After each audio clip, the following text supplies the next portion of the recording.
కామాక్షి వెళ్ళిపోయిందంటే వెళ్ళిపోదు, మరి బంగారు కామాక్షి తంజావూరు.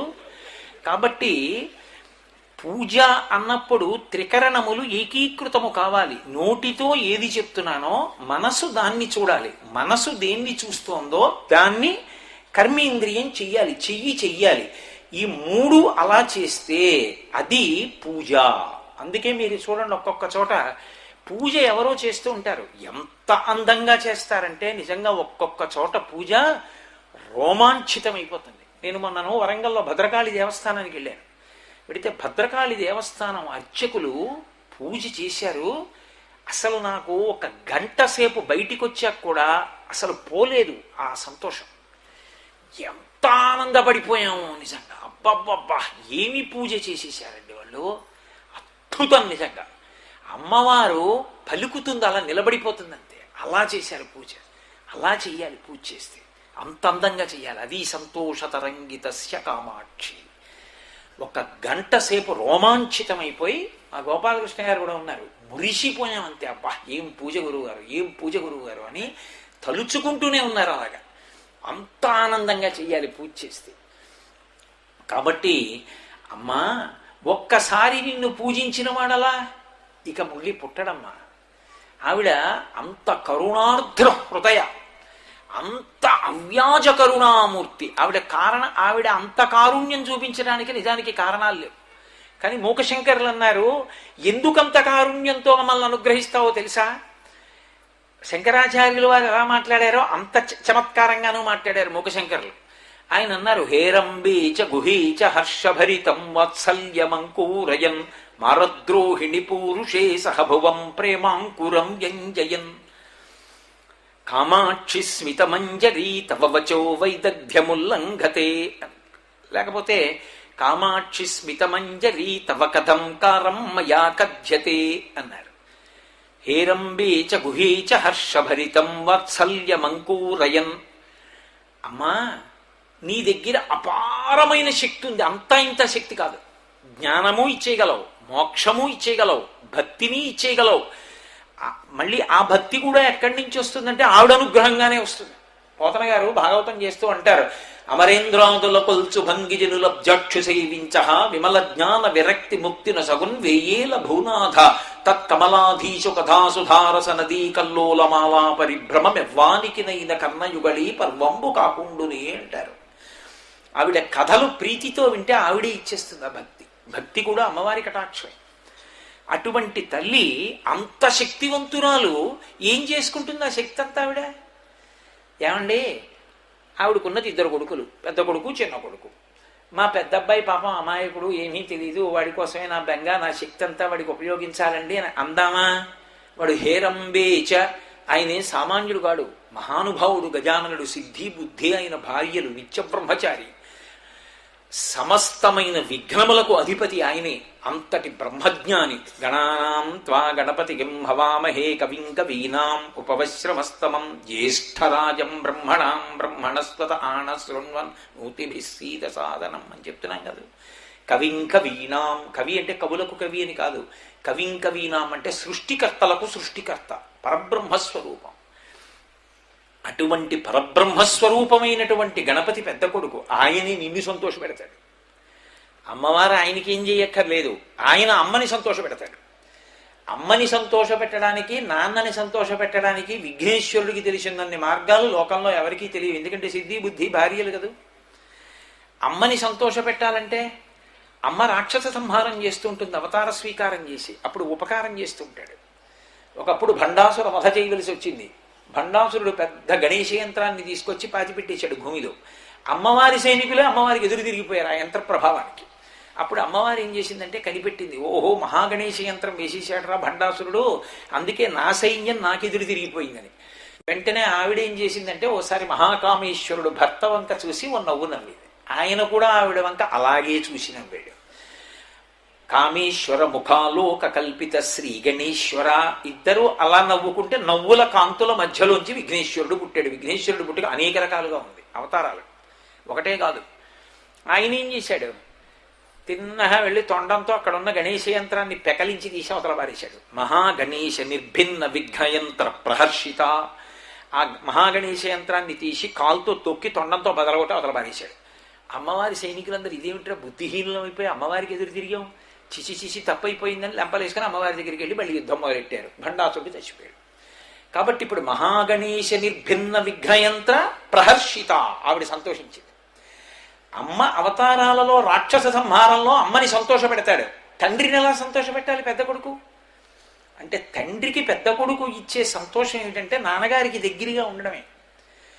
ఎంత గొప్పవాడైనా పెద్ద కొడుకు నాన్నగారు లేచి అలా వీధిలోకి వచ్చి గోడ దగ్గర నించుని చూస్తున్నారు అనుకోండి, ఓ కుర్చీ తెచ్చి అక్కడేసి కూర్చోండి నాన్నగారు, కూర్చొని చూడండి అంటాడు. అంతే, తండ్రి పరవశించిపోతాడు.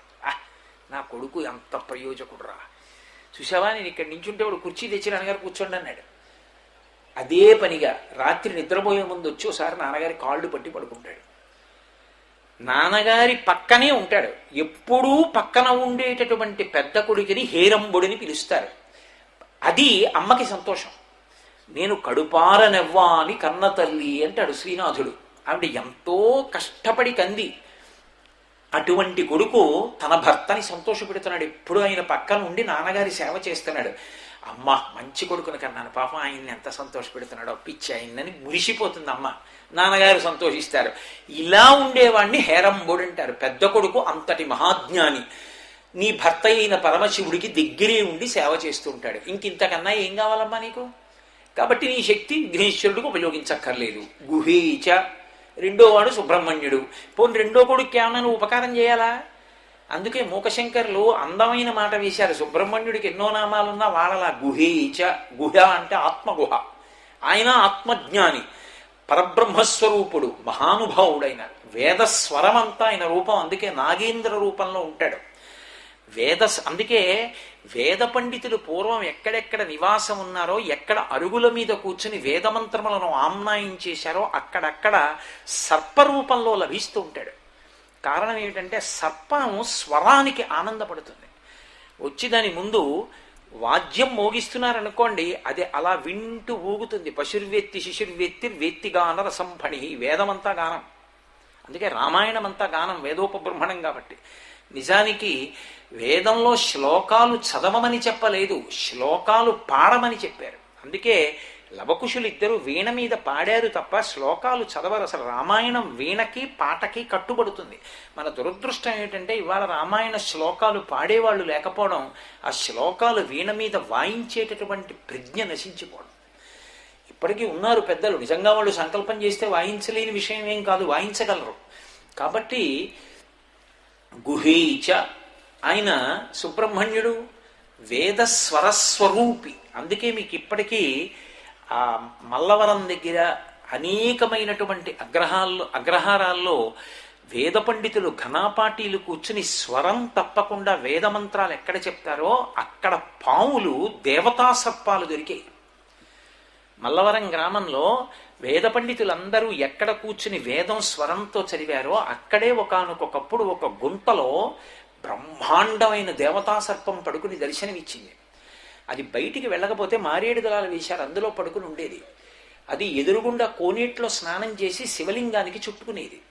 ఎవరైనా వచ్చి కచేరీ చేశారనుకోండి, స్వరం తప్పకుండా పాట పాడారు, వాళ్ళకి స్వరరాగ తాళాలు తెలిసింటే అది మురిసిపోయి శివలింగం నుంచి విప్పుకుని పాకుతూ వచ్చి ఎవరు కచేరీ చేశారో వాళ్ళ మెళ్ళలోకి పూలహారంలా పడేది. ఒకప్పుడు ఆంధ్రప్రదేశ్ ముఖ్యమంత్రి చేసిన మర్రి చెన్నారెడ్డి గారు కూడా దర్శనానికి వెళ్ళారు ఆ క్షేత్రానికి. అది ఆయనకి నమస్కారం చేస్తే గొడ్రాళ్ళకి కూడా బిడ్డలు పుట్టారు. పుడితే చాటలో ఆ పావుని ఇలా పట్టేవారు, చాట పట్టుకెళ్ళి పెట్టేవారు. ఆయన అనుగ్రహంతోనే పిల్ల పుడితే ఆ పిల్లవాడిని తీసుకుని దంపతులు దర్శనానికి వస్తే ఆ పాము చాటలోకి ఎక్కి పడగ విప్పేది. తీసుకొచ్చి ఆ చాట ఇలా పెడితే పసిపిల్లాన్ని చాటలో దాని పడగ కింద పడుకోబెట్టేవారు, దాని చుట్టల మీద పడుకోబెడితే శేషుడు పడగలు పట్టినట్టు అలాగే పడగలు పట్టి ఆశీర్వచనం చేసేది. మళ్ళీ పిల్లవాడిని తీసేసుకునేవారు. మల్లవరంలో ఇప్పటికీ ఉంది సుబ్రహ్మణ్య క్షేత్రం. పిల్లలు లేని వాళ్ళు ఎంతో మంది వెళ్ళి అక్కడ సేవించి సంతానాన్ని కనడం కూడా నాకు తెలుసు. కాబట్టి ఆయన వేదగానమునకు ప్రీతి చెందుతాడు. అందుకే సుబ్రహ్మణ్య స్వరూపాయ నమః. ఆయనకి బ్రాహ్మణుల యందు అంత ప్రీతి. బ్రాహ్మణుల యందు ప్రీతి అంటే గుడ్డలు బాధేసుకోకూడదు. వేదం బ్రాహ్మణుడు చదువుతాడు కాబట్టి ఆ వేదం చదివినప్పుడు వాడు స్వరాన్ని ఫణంగా పెడతాడు సాత్వికాహారం తిని. ఆ స్వరంతో వేదమంత్రం చదువుతూ ఉంటే మురిసిపోతాడు. గుహీచ ఆత్మస్వరూపి. అందుకే ఆయన ఎక్కడైనా కొండల మీదే ఉంటాడు. సుబ్రహ్మణ్యుడు ఒకడు, నరసింహుడు ఒకడు కొండల మీద గుహల్లోనూ ఉంటారు. కాబట్టి హేరంబేచ గుహీచ హర్షభరితం. అటువంటి పెద్ద కొడుకు, ఇటువంటి చిన్న కొడుకు. నీ శక్తి వాళ్ళకెందుకమ్మా? అక్కర్లేదు వాళ్ళకి. కాబట్టి ఏం చేస్తావు? కొడుకుల కోసం నువ్వు నీ శక్తిని ఉపయోగించక్కర్లేదు. మరి వాత్సల్యమంకూరయన్ మారద్రోహిణి పూరుషే సహభువం ప్రేమాంకురం యంజయన్. మీ ఆయన పోని మా ఆయన ఒకడేనండి పాప అమాయకుడి చేత కానివాడు, ఏమిటో ఎలా బతుకుతాడో అని బెంగ, అందుకని నా శక్తి ఆయన కోసం ఉపయోగిస్తున్నాను అందామా? కాముణ్ణి కాల్చినవాడు, కాలుణ్ణి తన్నినవాడు, యముణ్ణి చంపేశాడు, మన్మధుణ్ణి కాల్చేశాడు. అటువంటి వాడు లోకంలో ఇంకోడు లేడు. వాడి పాదం పట్టుకుంటే పుట్టుక లేదు, చావు లేదు, మోక్షం. చంపే యముణ్ణి చంపేశాడు, పుట్టడానికి కారణమైన మన్మధుణ్ణి కాల్చేశాడు. ఇంత గొప్ప భర్త నువ్వు. అంత గొప్పవాడు తపస్సుకి లొంగి వచ్చి నీ మెళ్ళలో మంగళసూత్రం కట్టి పక్కన కూర్చున్నట్టు చేసిందని నువ్వు. ఇంకా నీ శక్తి ఏం చేస్తావమ్మా మరి? ఆనమ్రేషు జనీషు పూర్ణ కరుణా వైదగ్ధ్యముత్తాలయ. అమ్మా అని ఆర్తితో పిలిచి నాకు ఇది లేదమ్మా అన్నవాడు ఎవడైనా దొరుకుతాడా అని ఆవిడ చూస్తుంటుంది. ఏం చేయాలి మరి ఈ శక్తి అంతా? ఎవడైనా వెళ్ళి అమ్మా కామాక్షి అని ఇలా అన్నాడు అనుకోండి, అమ్మయ్య ఓడు దొరికావురా, ఇది నా శక్తిని ఉపయోగించుకోవడానికని వాడిని ఉద్ధరిస్తుంది. అంటే ఇప్పుడు వాణ్ణి ఆవిడ ఉద్ధరించడం కాదు, ఆవిడ శక్తి వినియోగించుకోవడానికి వీడు అవకాశం ఇచ్చాడు ఆవిడికి. ఇది శంకర భగవత్పాదులు ఇదే మాట అంటారు. అసారే సంసారే నిజ భజన దూరే జగధియా భ్రమంతం మామంధం పరమకృపయా పాతుముచితం అని. అమ్మా పరమశివ, నీ యందు కారుణ్యముంది, సమర్థత ఉంది. నేను పనికి మాలినవాడిని, నువ్వు శక్తి ఉన్నవాడివి, కాబట్టి నీకు అవకాశం ఇచ్చాను. పనికి మాలినవాడు దొరికితే కదా నీ శక్తి ఉపయోగించి ఉద్ధరించడం. నీకు అవకాశం ఇచ్చాను, నన్ను ఉద్ధరించుకో అన్నాడు ఆయన. అలా మూకశంకరులు అన్నారు, ఆనమ్రేషు జనీషు పూర్ణ కరుణా వైదగ్ధ్యముత్తాలయ. వెళ్ళి ఇలా నమస్కారం చేస్తే చాలట, అమ్మా అంటే చాలట, నేను ఉన్నాను రా బిడ్డ అని చెయ్యి పట్టి పైకెత్తుతుంది ఆవిడ. అంతటి దయాస్వరూపిణి. ఆవిడను వదిలేసి మిగిలిన వాళ్ళ కాళ్ళన్నీ పట్టుకు తిరుగుతావేమిట్రా? ఆవిడ దగ్గరికి వెళ్ళి ఒక్కసారి తల వంచరా చాలు, జీవితంలో బాగుపడిపోతావు అని. ఒక్కొక్క రూపం అమ్మవారిదే అయినా ఆశ్రయించడం కష్టం అవుతుంది. అంత మాత్రం చేత ఆ రూపంలో దోషమని మనం అనకూడదు. ఇప్పుడు అదే కామాక్షి యొక్క వేరొక రూపం భద్రకాళి. కానీ కాళీస్వరూపాన్ని చూసి దగ్గరికి వెళ్ళి ఉపాసన చేయడం అంత తేలిగ్గా ఉండదు. వరంగల్లో భద్రకాళి దేవాలయం ఉంది. మహాద్భుతమూర్తి, సజీవమూర్తి. అమ్మవారు నిలబడింది అనుకుంటాను తప్ప అదేదో శిల్పం అనుకోరు ఎవరు. అంత గొప్ప స్వరూపం, ఇప్పటికీ అంతటి తేజోవిరాజిత. ఆ తల్లి అప్పుడే నరికేసినటువంటి తలనొక దాన్ని చేత్తో పట్టుకుంటుంది. దాని సంకేతార్థం వేరనుకోండి, ఆ రక్తం ఓడుతున్న తల చేత్తో పట్టుకుంటుంది జుత్తుతోటి. ఒక చేత్తో ఖడ్గం పట్టుకుంటుంది. ఒంటి మీద నెత్తుటి మరకలతో ఉంటుంది. రామకృష్ణ పరమహంస ఉపాసన చేయలే, ఆవిడ తల్లే. కానీ నువ్వు తట్టుకోలేవు ఆ రూపాన్ని, నీకు భయం వేస్తుంది అక్కడికి వెళ్ళి నించోడానికి. నేను ఒక ఉదాహరణ చెప్పాలంటే, ఏదో గంగానది హరిద్వార్ దగ్గరికి వచ్చేటప్పటికి వడులతో జడులతో వెడుతూ ఉంటుంది. అక్కడ ఇనప గొలుసులు పట్టుకుని స్నానం చేయాలి తప్ప ఇంకొకలా స్నానం చేయలేవు. అంత మాత్రం చేత గంగ ఒక్క ఉగ్రరూపం అంటావా? కాదు, నువ్వు స్నానం చేయలేవు అంతే. కాశీలో ప్రశాంతంగా ఉంటుంది, హాయిగా మెట్లు దిగి స్నానం చేసి పైకి ఎక్కుతాం. అక్కడ నీ శక్తి సరిపోతుంది నిలదొక్కుకోవడానికి. అంతేగాని గంగ ఉగ్రరూపం కాదు, గంగ శాంత రూపం కాదు, రెండూ ఒకటే. అలాగే కామాక్షే కాళీ, కాళే కామాక్షి. కానీ నీకు కామాక్షి ఉపాసన రీత్యా చాలా యోగ్యమూర్తి. పసిపిల్లల దగ్గర నుంచి ఆడ మగ పెద్ద చిన్న అందరూ ఉపాసన చేయొచ్చు. ఎందుకో తెలుసా? ఆవిడ యొక్క మూర్తికి ఉన్న గొప్పతనం ఆవిడ మందస్మితం. ఇది మూకశంకరుడు పరమాద్భుతమైనటువంటి దర్శనం చేసేశారు. ఇప్పటికీ మీకు కామాక్షిలో విశేషంగా అది కనపడుతుంది. నేను నిన్న మీతో మనవి చేశానే, నేను చెప్పడం కాదు, మీరు అనుభవించాలి ఒకసారి. మీరు ఎప్పుడైనా కామాక్షి దేవత అభిషేకం జరుగుతున్నప్పుడు వెళ్ళి నించోండి. కోటేశ్వరరావు గారు చెప్పింది నిజమా అబద్ధమా మీకే తెలుస్తుంది. అదే మూర్తి పసుపు నీళ్లు పట్టుకొచ్చి పోసి అమ్మవారి యొక్క మూర్తిని చూసేటప్పటికీ పక్క పక్క పక్క పక్క నవ్వుతున్నట్లుగా మారిపోతుంది. అది కూడా ఎంత అందంగా నవ్వుతుందో. మందస్మితము అన్న మాటకు అర్థం ఏమిటంటే విచ్చుకుని విచ్చుకోకుండా పెదవులు విచ్చుకోవాలి, అంతేకాని పగలబడి నవ్వినట్టు ఉండకూడదు. పళ్ళన్నీ కనపడకూడదు, దంతపంక్తి కనపడకూడదు, దంత కాంతి కనపడాలి. దంతముల యొక్క తెల్లని కాంతి పైకి రావాలి, పెదవులు రెండు విచ్చుకున్నాయని తెలియాలి, అంతే. కళ్ళు ఎంతో ప్రహృష్టంగా చూసేటప్పటికీ పరమ సంతోషాన్ని వ్యక్తం చేస్తూ ఉండాలి. అలా ఉంటే మందస్మితం చేసిందంటారు. మూకశంకరులు అమ్మవారు మందస్మితం చేస్తే దర్శనం చేశారు. చేసి ఒక స్థితిలో మందస్మిత చితకం చేస్తూ మూకశంకరులు రెండు చేతులు ఎత్తేశారు. అమ్మా, నేను దేనికైనా ఉపమానం చెప్పగలను కానీ నీ చిరునవ్వుకి ఉపమానం నేను చెప్పలేనమ్మా అన్నారు. ఎందుకో తెలుసా? నీ చిరునవ్వు వంక చూస్తే చాలు వాడు ధన్యుడు. కానీ వచ్చిన బాధ ఏమిటో తెలుసా? నీ చిరునవ్వు ఇంత బాగుంటుంది అందామని నేనేదో అమృతంతో పోల్చాను అనుకోండి. పీయూషం ఖలు పీయతే సురజనై దుగ్ధాంబుదిర్మజ్యతే మాహేశైశ్చ జటాకలాపనిగళై మందాకినీ సహ్యతే శీతాంశు పరిభూయతే చ తమసా తస్మాదనేతాదృశీ కామాక్షి స్మితమంజరీ తవ వచో వైదగ్ధ్యముల్లంఘతే అన్నారు. అమ్మా, నీ యొక్క చిరునవ్వుకి ఉపమానం చెప్పాలని ఆలోచించా. అంత తేలిక. అమృతం ఎలాంటిదో నీ చిరునవ్వు అలాంటిది. కాంతి వస్తుంది కదా మరి. అమృతం తాగితే ఇక మళ్ళీ పుట్టడం, జరామరణములు లేవు. అమ్మవారి చిరునవ్వు వంక చూస్తే ఇక వాడికి మళ్ళీ జన్మ లేదు. కాబట్టి అమృతంతో పోలుద్దాం అంటే, అమ్మా పీయూషం ఖలు పీయతే, దాన్ని రాహువు కేతువు తాగేశారమ్మా. నీ చిరునవ్వు వాళ్ళు ఎక్కడ తాగుతారు? సాధ్యమా? భక్తులైన వాళ్ళు అయితే చూడగలరు కానీ అన్యులకు సాధ్యమా? రాహువు కేతువు తాగిన అమృతం, రాక్షసులు ఆశించిన అమృతం, రాక్షసులు దేవతలు కలిపి పాల సముద్రం మరిస్తే వచ్చిన అమృతం. అటువంటి అమృతంతో నీ చిరునవ్వుని ఎలా పోల్చనమ్మా? దానికి నీ చిరునవ్వుకి పోలికేమిటి? అమృతాన్ని రాహువు కేతువు తాగారు. పైగా అమృతం తాగితే మాత్రం దేవతలు ఉండిపోయారా?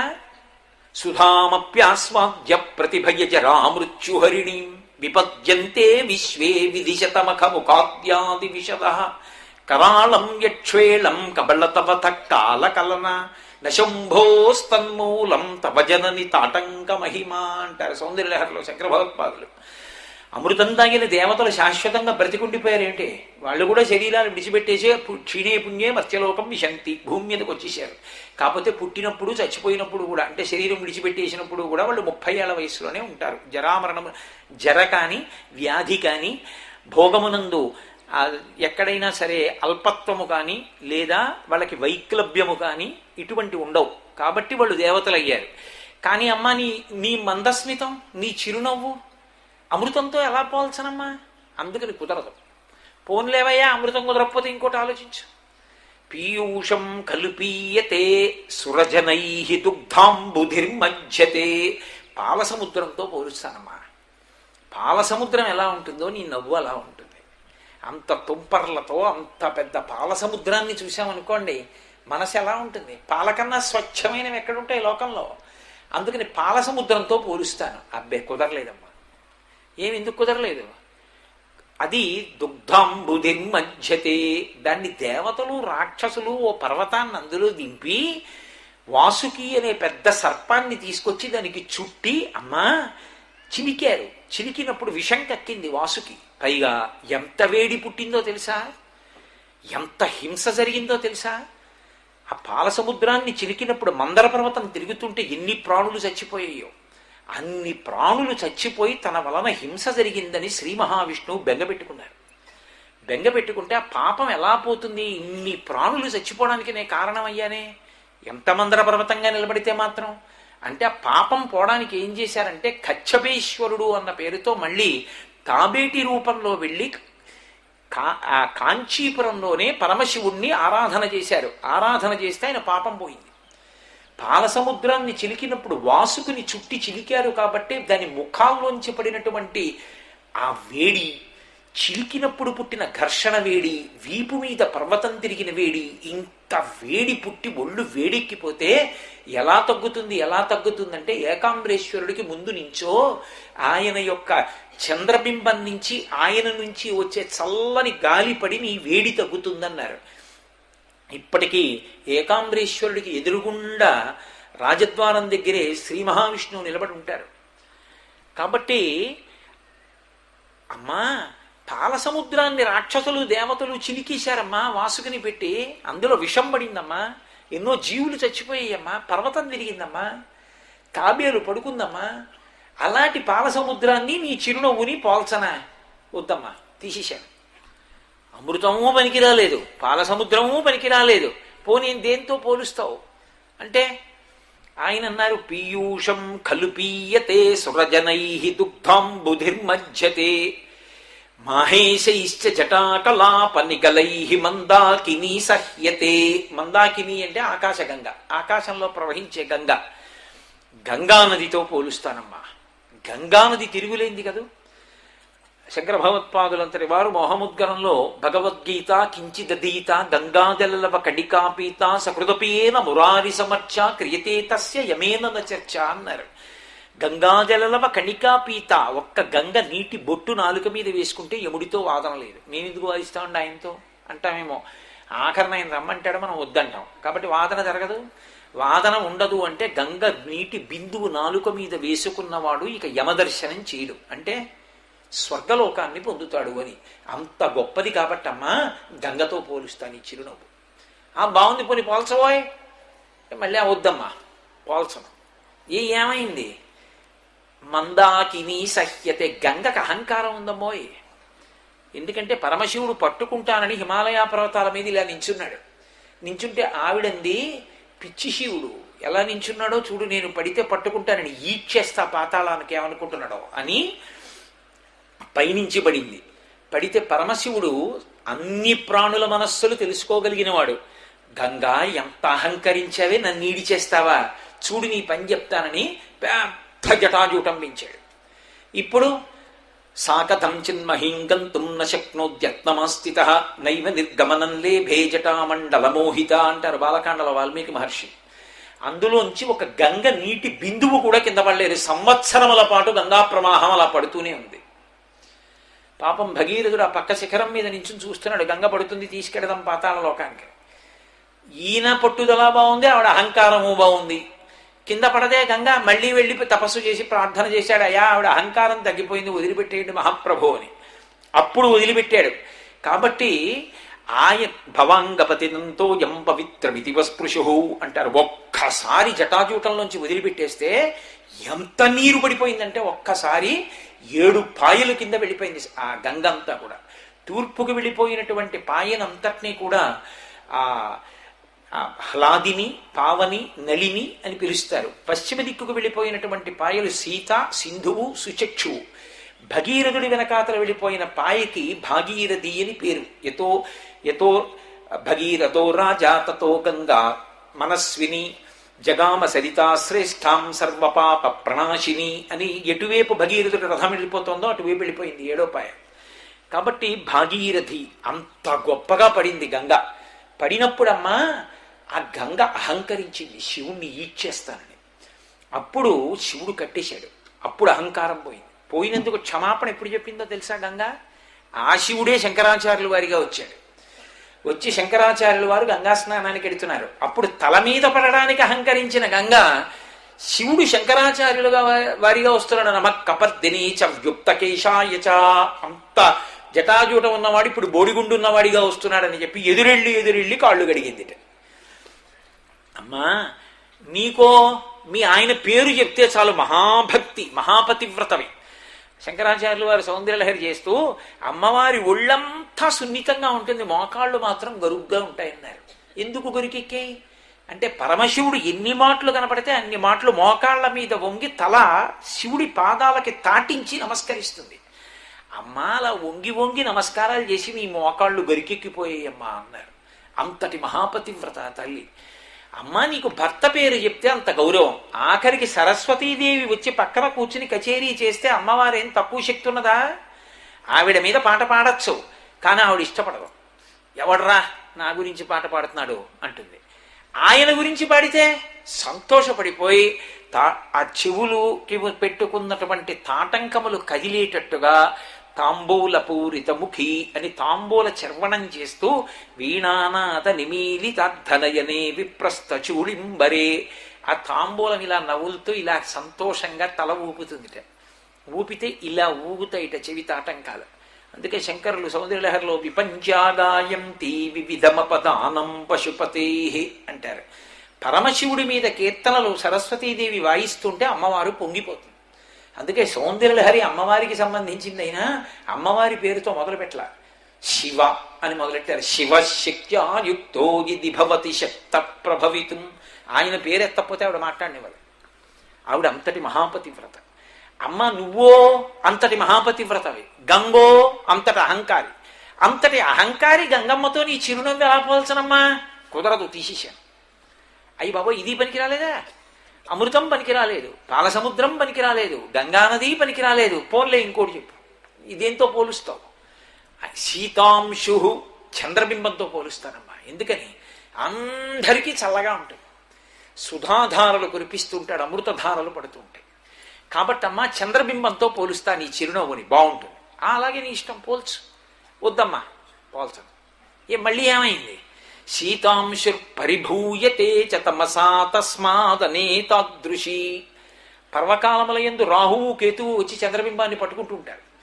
కాబట్టి గ్రహణ సమయాల్లో రాహుకేతువుల చేత గ్రసింపబడేది చంద్రబింబం. నీ యొక్క చిరునవ్వు వాళ్ళ సాధ్యమే, గ్రసించగలరా?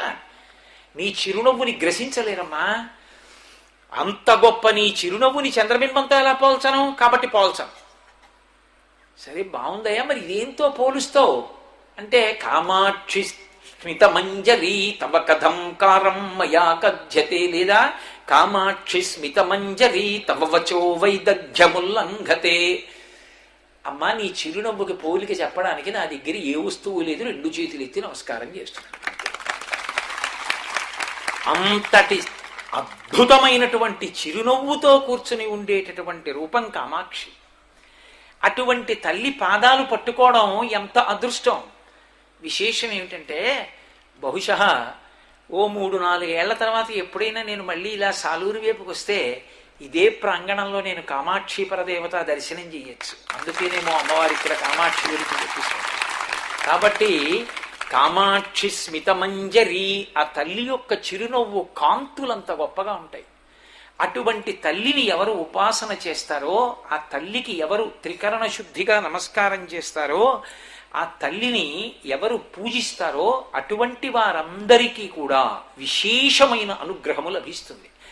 అమ్మవారికి చేసినటువంటి త్రికరణ శుద్ధితో కూడిన ఒక్క నమస్కారం, ఆ తల్లి పాదాల మీద వేసిన చిటికెడు కుంకుమ, 2 చేతులు కలిపి చేసిన నమస్కారం, ఆవిడ గురించి చేసిన స్తోత్రం, ఆవిడ గురించి చెప్పిన నామం, ఆవిడ యొక్క కథ, ఆవిడ యొక్క నామ భజన ఎంత గొప్ప శక్తినిస్తాయో చెప్తారు. సరస్వత్యా లక్ష్మ్యా విధిహరి సపత్నో విహరతే రతే పాతివ్రత్యం శిథిలయతి రమ్యేన వపుషా చిరంజీవన్నే వక్షపిత పశుపాశవ్యతికరః పరానందాభిక్యం రసయతి రసం తద్భజనవాన్. తద్భజనవాన్ అమ్మా, నిన్నెవడు భజిస్తున్నాడో, భజించడం అంటే ఓ పాట పాడడం అవ్వచ్చు, ఆవిడ గురించి వీణానాదం కావచ్చు, అందులో అమ్మవారికి పరమ ప్రసన్నమైంది. ఆవిడ ఎంతో సంతోషపడిపోయేది దేనికి అంటే, వీణావాద్యం వినపడినా, వేణుగానం వినపడినా ఆవిడ పరవశించిపోతుంది. అందుకే వీణాభేరి మృదంగ కాళహలకా అని శంకరాచార్యులు వారి మానస పూజ. అమ్మవారి గురించి మహిషాసుర మర్దని స్తోత్రంలో వేణువు వాయించినా వీణ వాయించినా ఆవిడ సంతోషిస్తుంది అని చెప్తారు. అటువంటి తల్లిని భజిస్తే ఏమొస్తుంది అంటే, సరస్వత్యా, మొట్టమొదట సరస్వతీదేవి యొక్క అనుగ్రహం కలుగుతుంది. అందుకే కామాక్షి పరదేవతకి కుడివైపు సరస్వతి ఉంటుంది, ఎడమవైపు లక్ష్మి ఉంటుంది. ఎవరు కుడివైపు ఉన్నారో వారు ఎడమవైపు ఉన్న వారి కన్నా కూడా అధికులు అని గుర్తు, గొప్పవారు అని. అంటే నా ఉద్దేశ్యం, సరస్వతీదేవి కన్నా లక్ష్మీదేవి తక్కువ అని చెప్పడం నా సిద్ధాంతం కాదు. సరస్వతి లేని లక్ష్మి ప్రమాదహేతు. అభద్రతాహేతు, భయహేతు, పతనహేతు. ఎందుకో తెలుసా? సరస్వతీ కటాక్షం లేదు, అక్షరం ముక్క రాదు, కోట్లకి కోట్లున్నాయి, తన దగ్గర ఎంత డబ్బుందో కూడుకోలేడు, అంకెలు వేయలేడు, సంతకం పెట్టలేడు, ఎవరు ఏ కాగితం రాశాడో దాని మీద వేలిముద్ర వేస్తాడు, కానీ భయమే. ఏమో నమ్ముతున్నాను, ఎక్కడ ముంచేస్తాడో, ఏమవుతుందో భయం. శాస్త్రం తెలియదు, ఎక్కడ దానం చేయాలో తెలియదు, ఎక్కడ దానం చేస్తే తనకు ఉపయోగపడుతుందో, తన జీవితం ఉద్ధరణలోకి వస్తుందో తెలియదు. కాబట్టి ఇప్పుడు డబ్బు పట్టుకెళ్ళి ఇవ్వకూడని చోట అపాత్ర దానం చేశాడనుకోండి, జీవితం పాడవుతుంది. కాబట్టి ఎక్కడ దాన్ని ఉపయోగించుకోవాలో తెలియాలన్నా ఉన్నదాన్ని తనది అని క్షేమంగా రాత్రి తలగడా మీద తలపెట్టగానే నిద్ర పట్టాలన్నా విద్య ఉండాలి. నచోరహార్యం నచ రాజహార్యం నభ్రాతుభాజ్యం నచ భారకారి వ్యయే కృతే వర్ధతయేవ నిత్యం విద్యాధనం సర్వధన ప్రధానం. అన్ని ధనాల్లోకి గొప్ప ధనం విద్యాధనమే. నచోరహార్యం, ఇంట్లో ఉన్న డబ్బు దొంగలు ఎత్తుకెళ్ళచ్చు, లోపల ఉన్న విద్యను ఎవరు ఎత్తుకెడతాడు? ఏ దొంగ ఎత్తుకెళ్ళలేడు. నచోరహార్యం నచ రాజహార్యం. డబ్బుంది అంటే నువ్వు పన్ను కట్టకుండా దాచావని ప్రభుత్వం వచ్చి పట్టుకెళ్ళచ్చు, కానీ ఏ పన్ను అడుగుతారు? నీ దగ్గర ఇంత విద్య ఉంది, పన్ను కట్టని ఎవడు అడుగుతాడు? ఇంకా అదృష్టం, అలాంటి వాటి మీద పన్నులు లేవు. కాబట్టి నచోరహార్యం నచ రాజహార్యం నభ్రాతుభాజ్యం. ఏదైనా ఆస్తి ఉంటే అన్నా తమ్ముడు పంచుకుంటారు. అన్నయ్య నీ దగ్గర అంత ఉంది, నాకు పంచిచ్చే, నీ తమ్ముడు అడుగుతాడు, ఎవడు అడగడు విద్య విషయంలో. కాబట్టి నభ్రాతు భాజ్యం నచభారకారి. డబ్బు ఉందనుకోండి మొయ్యాలి, అదో భారం. కానీ ఎంత విద్య ఉన్నా సరే, అమ్మా బాబోయ్ నేను మొయ్యలేకపోతున్నానని అనక్కర్లేదు, సంతోషంగా తేలిపోతాడు, అవన్నీ తలుచుకుంటూ మురిసిపోతుంటాడు. కాబట్టి నచభారకారి వ్యయే కృతే వర్ధతయేవ నిత్యం. మామూలు డబ్బు ఖర్చు పెట్టామనుకోండి తరిగిపోతుంది. విద్యాధనం ఖర్చు పెట్టిన కొద్దీ జ్ఞాపక శక్తి పెరిగి ఇంకా ఇంకా ఇంకా ఇంకా జ్ఞాపకంలో ఉంటాయి, కొత్త విషయాలు స్ఫురణలోకి వస్తుంటాయి. కాబట్టి వ్యయే కృతే వర్ధతయేవ నిత్యం విద్యాధనం సర్వధన ప్రధానం. అన్ని ధనాలలోకి గొప్ప ధనం విద్యాధనమే. విద్యానామనరస్య రూపమధికం ప్రచ్ఛన్న గుప్తం ధనం విద్యాభోగకరీ యశశుభకరీ విద్యా గురూణాం గురు. విద్య చాలామంది అంటారు సరస్వతీదేవి లక్ష్మీదేవి ఓ చోట ఉండరండి, సరస్వతీ కటాక్షం ఉన్నవాడికి లక్ష్మీ కటాక్షం ఉండదు, లక్ష్మీ కటాక్షం ఉన్నవాడికి సరస్వతీ కటాక్షం ఉండదంటారు. ఆ దిక్కుమాలిన మాటలన్నీ ఎక్కడి నుంచి వచ్చాయో తెలుసా?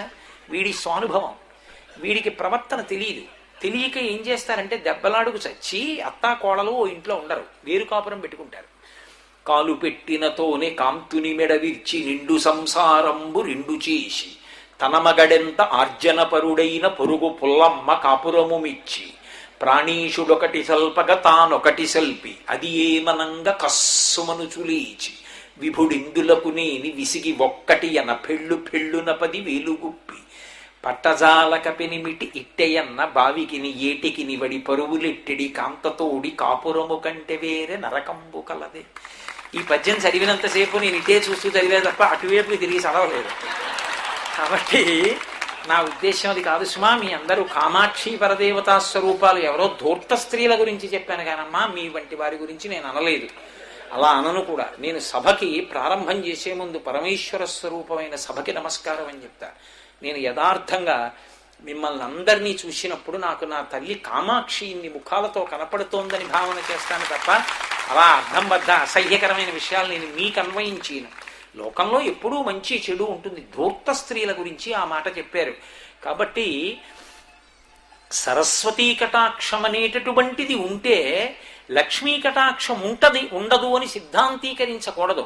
అత్తా కోడలు దెబ్బలాడుకుంటారు, అందుకని అత్తున్న చోట కోడలు ఉండదని. విష్ణుమూర్తి యొక్క నాభికమలంలోంచి పుట్టినవాడు బ్రహ్మగారు, కాబట్టి విష్ణువు యొక్క కొడుకు బ్రహ్మ, బ్రహ్మకి భార్య సరస్వతి, విష్ణువు భార్య లక్ష్మి, కాబట్టి లక్ష్మికి సరస్వతి ఏమవుతుంది? కోడలు అవుతుంది. అత్తా కోడలు ఓ ఇంట్లో ఉండరు, అందుకని సరస్వతీ కటాక్షం ఉంటే లక్ష్మీ కటాక్షం ఉండదంటారు. కానీ పరమ అబద్ధం. నేను మీతో ఓ మాట చెప్పనా, మీ అందరికన్నా ఎత్తు మీద ఎవడు కూర్చున్నాడు? నేనే. ఇంతకన్నా లక్ష్మీ కటాక్షం ఏముంటుంది? ఇంత అగ్రాసనం ఇచ్చి నన్ను ఎందుకు కూర్చోబెట్టారు? 4 ముక్కలు మాట్లాడుతున్నాను కాబట్టి. సరస్వతీ కటాక్షానికి లక్ష్మీ కటాక్షం లేకపోవడం ఏంటి? నేను అలా వెడుతుంటే నన్ను చూసి అందరు ఎందుకు నమస్కారం చేస్తున్నారు? లాగితంతే 5 రూపాయలు లేవు నా దగ్గర. 5 రూపాయలు లేవని అండం ఎందుకు? ఏ అన్న వస్త్రాలకి లోటు లేదు, అమ్మవారు నాకేం తక్కువ చేయలే, నాకు ఆవిడ అన్నీ ఇచ్చింది. ఎందుకు ఆ మాట అంటాం? కాబట్టి అయినా ఎందుకు నమస్కారం చేస్తున్నారు? నేను భగవంతుడి గురించి 4 మాటలు చెప్తున్నాను కాబట్టి. సరస్వతీ కటాక్షం ఉన్న చేత లక్ష్మీ కటాక్షం ఉండదని ఎవడన్నాడు? ఎవడో ధూర్తుడు చేసిన సిద్ధాంతం అది. సరస్వతి ఉండి లక్ష్మి ఉంటే భద్రతగా ఉంటుంది, జీవితం తరిస్తుంది. సరస్వతి లేని లక్ష్మి భయహేతువు ప్రమాదహేతువు. అందుకని సరస్వతి ఉండి లక్ష్మి ఉండాలి, ముందు సరస్వతి ఉండాలి. ఊరికే లక్ష్మీరా లక్ష్మీరా లక్ష్మీరా అంటే చటుక్కున వచ్చేసి కూర్చుంది అనుకోండి, అక్కడి నుంచి భయం పట్టుకుంటుంది. ఇంకా అందుకే అర్థం లేకుండా సంపాదించిన వాడి ప్రాణం ఆ డబ్బు వల్లే పోతుంది. కాబట్టి సరస్వత్యా ముందు సరస్వతీ కటాక్షం ఉండాలి. అందుకే కామాక్షి అమ్మవారికి కుడి చేతి వైపు సరస్వతి ఉంటుంది. అంటే దాని అర్థం లక్ష్మిని చిన్నబుచ్చారని కాదు, ఈవిడ అనుగ్రహం వల్ల ఈవిడ కూడా క్షమదాయిని అవుతుంది. లేకపోతే ప్రమాదం నీకు. ఆవిడ వల్ల కాదు, నీకు చదువు లేకపోవడం ప్రమాదం అవుతుంది. కాబట్టి సరస్వత్యా ఎంత సరస్వతీ కటాక్షం ఉంటుందట. విధిహరి సపత్నో విహరతే. 4 ముఖాలతో వేదం చెప్పే బ్రహ్మగారు అనుకుంటాట, ఇదేమిట్రా నా భార్య కదా సరస్వతి, నాకుండవలసిన సరస్వతీ కటాక్షం కన్నా వీడికి ఎక్కువ ఉంది సరస్వతీ కటాక్షం. అమ్మ నాయనోయ్, మా ఆవిడ నాకన్నా వాడిని ఎక్కువ అనుగ్రహించింది అని అసూయపడతాట. అంత సరస్వతీ కటాక్షం వస్తుంది ఎవరికి? కామాక్షిని పూజ చేసిన వాడికి. సరస్వత్యా లక్ష్మ్యా, లక్ష్మీదేవి యొక్క కటాక్షం ఎంత కలుగుతుందంటే విధిహరి సపత్నో విహరతే. ఎంతటి ఐశ్వర్యం కలిగిన వాడవుతాడంటే, ఇంటి ముందు ఏనుగులు తొండములు ఎత్తి ఘీంకారం చేస్తుంటాయి.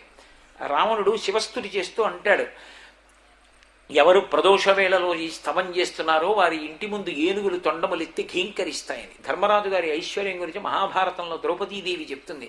యవ్వానివాకిట నిభమద పంకంబు రాజభూషణ రజో రాజీనడగు అంటుంది. అది ధర్మరాజు గారి ఐశ్వర్యం అంటే. యవ్వానివాకిట ఇభమద పంకంబు. మహారాజులు ధర్మరాజు గారి దర్శనం చేసుకుని ఆయన కాళ్ళకి నమస్కారం పెడదామని ఒకళ్ళనొకళ్ళు తోసుకుంటూ వెళ్ళిపోతుంటే, వాళ్ళు పెట్టుకున్నటువంటి ఆభరణాల్లో ఉన్నటువంటి వజ్రాలు ఒకళ్ళది ఒకళ్ళు రాపిడికి వజ్రాల పొడి కింద పడి గాలికి పైకి ఎగురుతుంటే, అక్కడ ఉన్న మదపుటేనుగులు నిలబడి ఘీంకారం చేస్తే ఆ ఏనుగుల నుంచి కారినటువంటి మదజలముల చేత తడబడి ఆ వజ్రముల యొక్క గుండ నేల మీద ఆగిపోయిందిట, అంటుకుపోయి. అంతటి ఐశ్వర్యవంతుడయా ధర్మరాజు అంటే తక్కువ చేసి మాట్లాడతావేం భీమా అని అడిగింది విరాట పర్వంలో. అంతటి ఐశ్వర్యం ఎక్కడిది అంటే అమ్మవారి ఉపాసన నుంచి వస్తుంది. అంత లక్ష్మీ కటాక్షం చూసి అనుకుంటారట, అరే వీడికి లక్ష్మీదేవికి పతి అయిన విష్ణుమూర్తికి ఉండవలసిన లక్ష్మీ కటాక్షం కన్నా వీడికి ఎక్కువ ఉందే అనుకుంటారట. శ్రీ మహావిష్ణువు కూడా అంత గొప్ప లక్ష్మీ కటాక్షం పొందుతాడు. కాబట్టి సరస్వత్యా లక్ష్మ్యా విధిహరి సపత్నో విహరతే. బాగుంది, కానీ ఎంత భయంకరంగా ఉంటాడంటే పగలు చూస్తే రాత్రి కల్లోకి వస్తాడు. అంత భయంకరంగా ఉంటాడు. ఏమిటి ఉపయోగం? ఎవరు చూస్తారు ఆయన్ని? అమ్మో ఐశ్వర్యవంతుడు సరస్వతీ కటాక్షం ఉన్నవాడే కానండి, ఆయన్ని చూస్తే భయం వేస్తుంది అలా ఉంటాడు అంటారు. నేను ఒకప్పుడు రైల్లో పడుకుంటే లోయర్ బెర్త్లో ఒక ఆయన్ని తీసుకొచ్చి పడుకోబెట్టారు పక్కన, ఆ ఎదురు లోయర్ బెర్త్లో తీసుకొచ్చి ఏదో దుప్పటి కప్పి హడావిడి చేస్తున్నారు. ఏమిటా అని నేను ఆ లైట్ వేసింది, నా కర్మ కొద్దీ కళ్ళు విప్పాను. కళ్ళు విప్పేటప్పటికి ఏం లేవు, ఈ చెవులు లేవు, ఈ ముక్కు లేదు, ఈ కళ్ళు లేవు, వీటన్నింటికి బదులు కన్నాలు ఉన్నాయంతే. హడిలిపోయాను నేను. ఎర్ర మాంసపు ముద్దలా ఉన్నాడు. లేచి ఏమిటండి అలా ఉన్నారాయనని అడిగాను. అడిగితే ఏదో కుక్కర్ పేలిపోయినప్పుడు దగ్గర ఉన్నాడండి, ఆయన ముఖం అంతా కాలిపోయిందండి అన్నారు. ఇవేం లేవు, కన్నాలు ఉన్నాయంతే. నేను మీరు చెప్తే నమ్మరు, ఆ రాత్రల్లా పడుకోలే, ఆ పక్కన బాత్రూమ్ దగ్గర అక్కడ నిలబడుతూ ఉండిపోయాను. ఎందుకంటే ఆయన ముఖం వంక చూడలేక భయం వేసేసి అంటే భయం కాదు, అసలు అలా ఉంటే ముఖం అంత చూడలేమన్నమాట అని నాకు 2 రోజులు నిద్ర పట్టలేదు, భోజనం సహించలేదు. ఒక్క ప్రమాదం మనిషిని అలా చేసేస్తుందా అని.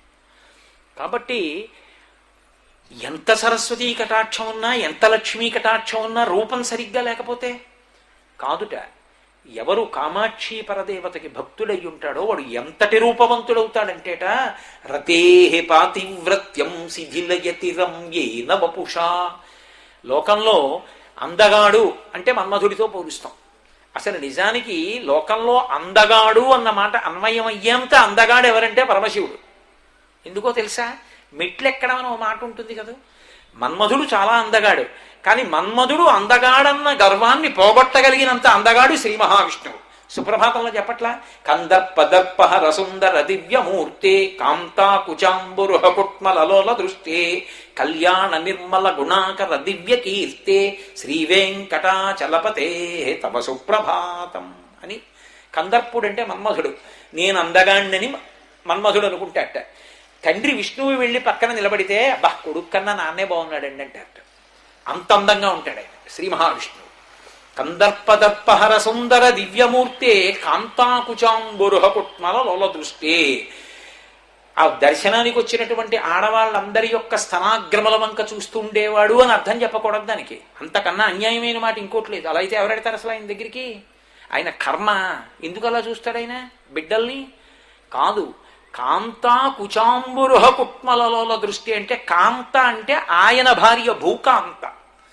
భూకాంతకి కుచములేవి అంటే ధాన్యపు రాసులు. భూకాంత ధాన్యపు రాసులతో ఉండేటట్టుగా మంగళప్రదమైన దృష్టి కలిగిన వాడు అని దాని అర్థం. అంతేగాని వచ్చిన ఆడవాళ్ల యొక్క స్తనముల వంక చూసేవాడు అని దాని అర్థం కాదు. కాంతాకుచాంబురుహ కుట్మల లోల దృష్టి కళ్యాణ నిర్మల గుణాకర దివ్యకీర్తే ఆ శ్లోకం. కాబట్టి మన్మధుడి కన్నా అందగాడు విష్ణువు. విష్ణువు ఆయన కన్నా అందగాడు పరమశివుడు. అందుకే కాళహస్తీశ్వర శతకంలో ధూర్జట్ అంటాడు, వన్నే ఎనుగుతోలు దుప్పటము బువా కాలకూటంబు చేగిన్నే బ్రహ్మకపాల ముగ్రమగు భోగే కంఠహారంబు నిన్నీలాగున నుండియున్ తెలిసియున్ నీపాద మూలంబునన్ చేర్చెన్ నారాయణుడిట్లు మానసమునన్ శ్రీకాళహస్తీశ్వర. శివుడి పాదాల దగ్గర వ్యామోహపడిపోయి విష్ణువు తపస్సు చేసి దేహార్థ భాగాన్ని పొంది హరిహర స్వరూపమయ్యాడు. అంటే విష్ణువు కూడా ప్రీతి చెందేంత గొప్ప అందగాడు పరమశివుడు. అంతటి మహానుభావుడు, అంతటి అందగాడు పరమశివుడు. ఆ అందానికి 3 హద్దులు చెప్పినప్పుడు ఆయన కన్నా విష్ణువు, విష్ణువు కన్నా మన్మధుడు. ఇప్పుడు ఈ మన్మధుడు చాలా అందగాడు. అందుకని రతీదేవి అనుకుంటుందట మా ఆయన కన్నా అందగాడు లోకంలో ఎక్కడున్నాడు అంటుంటుందిట. అటువంటి రతీదేవి కామాక్షి పరదేవత యొక్క భక్తుణ్ణి చూసి ఆయన యొక్క అందం చూసి అనుకుంటుందిట, అబ్బా మా ఆయన కన్నా బాగున్నాడు అనుకుంటుందిట. ఓ మహాపతివ్రత మనసులో అటువంటి భావన రావచ్చా? అలా అనుకుంటే మరి పాతివ్రత్యం శిథిలం అవలా? రతేహే పాతివ్రత్యం శిథిలయతి రమ్యేన వపుష. రతీదేవి మా ఆయన కన్నా కూడా బాగున్నాడే అనుకునేంతటి అందగాడవుతట కామాక్షిని పూజించినవాడు. చాలా బాగుందండి, అంత సరస్వతీ కటాక్షం ఉంది, అంత లక్ష్మీ కటాక్షం ఉంది, అంత అందమైన రూపం ఉంది. అర్ధాయుద్ధాయం పాపం ఎక్కువ కాలం బతకడండి అన్నారు అనుకోండి, ఏమిటి ఉపయోగం? ఎవరు అందుకే పాదారవింద శతకంలో నవగ్రహాలు అమ్మవారిని పట్టుకుని ఉంటాయని శ్లోకం. గతవు మందో అని శనీశ్వర గ్రహం కూడా అమ్మవారి యొక్క నడకలను ఆశ్రయించి ఉంటుంది. అది మహామంత్రం. అది చేస్తే నవగ్రహాలు ఉపశాంతి పొందుతాయి. అటువంటి తల్లి ఆవిడ యొక్క పాదములు పట్టుకుని భజించినా నమస్కరించినా చిరంజీవన్నేవ వాడు పూర్ణాయుర్దాయాన్ని పొందుతాడు. ఏ వ్యాధి లేకుండా 3 తరాలు చూసి ఐశ్వర్యంతో, సరస్వతీ కటాక్షంతో, మంచి రూపంతో చక్కగా సంతోషంగా 100 ఏళ్లు బతుకుతాడు. అయితే అదేనా మనుష్య జన్మకి ప్రయోజనం? డబ్బులు, సరస్వతి, మనవలు, మునిమనవలు, భార్య, అందం వీటి కోసమా? కాదు. చిరంజీవన్నే వక్షపిత పశుపాశవ్యతికర. పశుపాశములను తెంచేసుకుంటాడు. అంటే కర్మపాశములు తెగిపోతాయి. తెగిపోయి విపరీతమైనటువంటి భగవతి యొక్క అనుగ్రహము చేత భక్తి జ్ఞాన వైరాగ్యములను పొందుతాడు. పొంది ఆ జ్ఞానము చేత నేను శరీరము కాదు, నేను ఆత్మ అనేటటువంటి భావన ఇప్పుడే ఇక్కడే పొందుతాడు. దాన్నే జీవన్ముక్తి అంటారు. ఎప్పుడో చచ్చిపోయాక మోక్షం కాదు, బ్రతికుండగానే ఈ శరీరము నేను కాదు, ఆత్మ నేను అన్న అనుభూతిని పొంది అద్వితీయానుభూతి అంటారు, అద్వైతము. ఆ ఒక్కటి యందు రమిస్తూ ఆ ఒకటిగా నిలబడిపోతాడు. శరీరం పడిపోయాక విదేహముక్తి. స్థాణు అంతటా నిండిపోయిన ఆత్మలో తాను అంతర్భాగమైపోతాడు. అంటే ఇక తాను కదలడానికి చోటు లేదు, అంత గొప్ప స్థితిని పొందేస్తాడు. చిరంజీవన్నే వక్షపిత పశుపాశవ్యతికర పరానందాభిక్యం రసయతి రసం తద్భజనవాన్.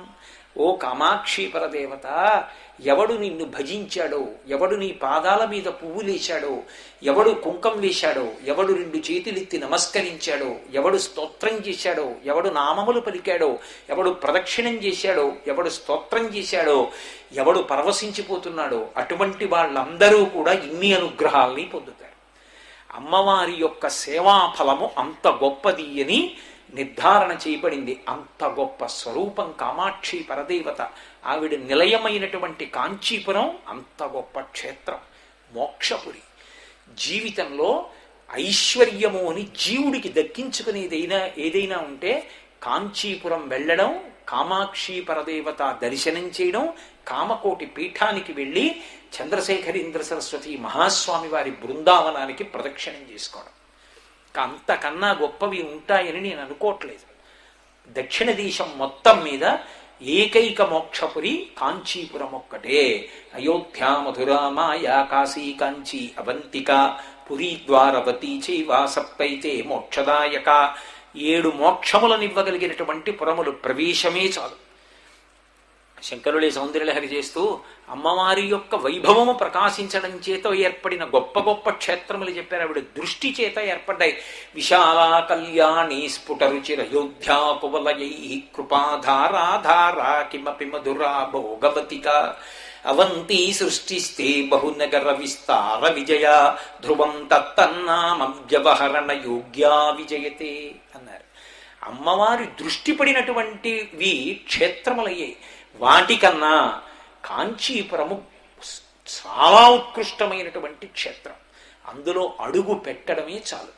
అటువంటి కాంచీపురాన్ని స్మరించి, అందున ఆదివారం అమావాస్యతో కలిసినటువంటి రోజున శ్యామలాదేవి గ్రామదేవతగా ఉన్నటువంటి ఊళ్ళో పంచముఖేశ్వరుడు వెలిసి ఉన్నటువంటి క్షేత్రంలో 2 ప్రదోషముల యందు చక్కగా కామాక్షి పరదేవత వైభవం గురించి చెప్పుకోగలిగినటువంటి అదృష్టం నాకు కలగడం భగవతి యొక్క నిర్హేతుక కృపా కటాక్ష వీక్షణాలుగా భావన చేస్తూ, నేను 2 రోజులు చేసినటువంటి ప్రసంగాలలో మీ అందరూ ఇంత ఇరుక్కుని కూర్చుని కూడా అంత భక్తితో విన్నారు అంటే మీ అందరూ ఎంత గొప్ప హృదయం కలిగినటువంటి వారు అనేటటువంటిది సుస్పష్టమవుతోంది. మీ అందరికీ కామాక్షి పరదేవత యొక్క పరిపూర్ణమైనటువంటి అనుగ్రహం ఉండాలని, మీ అందరూ పరమశాంతితో అన్ని విధాలా జీవితంలో వృద్ధిలోకి వచ్చేటట్టుగా ఆ తల్లి యొక్క అనుగ్రహ ప్రసరణము మీ యందు నిలబడుగాక అని ఆ తల్లి పాదములు పట్టి ప్రార్థన చేస్తూ, మీ అందరికీ కూడా నా హృదయపూర్వకమైనటువంటి కృతజ్ఞతలను ఆవిష్కరిస్తూ, ఒక్క విషయం నేను ఉపన్యాసం పూర్తి చేసి చెప్తాను. మంగళాశాసనపరై మదాచార్య పురోగమై సర్వైశ్చ పూర్వైరాచార్యై సత్కృతాయాస్తు మంగళం. మంగళం కోసలేంద్రాయ మహనీయ గుణాత్మనే చక్రవర్తి తనూజాయ సర్వభౌమాయ మంగళం. ఉమాకాంతాయ కాంతాయ కామితార్థప్రదాయినే శ్రీగిరీశాయ దేవాయ మల్లినాథాయ మంగళం. సర్వం శ్రీ ఉమామహేశ్వర పరబ్రహ్మార్పణమస్తు. స్వస్తి.